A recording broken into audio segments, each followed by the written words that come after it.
Question 8. We're told that the sine of x plus 60 degrees equals the cosine of 2x degrees, and we need to find the tangent of x plus 60 degrees.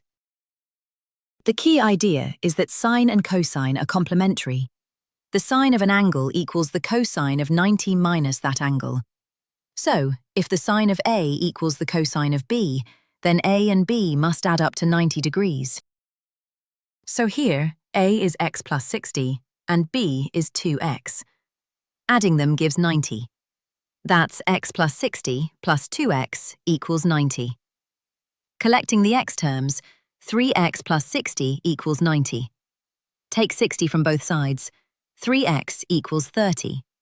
And dividing by 3, x equals 10. But remember, the question doesn't want x. It wants the tangent of x plus 60. Since x is 10, x plus 60 is 70. So we need the tangent of 70 degrees. From the tables, or a calculator, that is 2.748 to 4 significant figures. So the answer is 2.748. Notice the neat trick.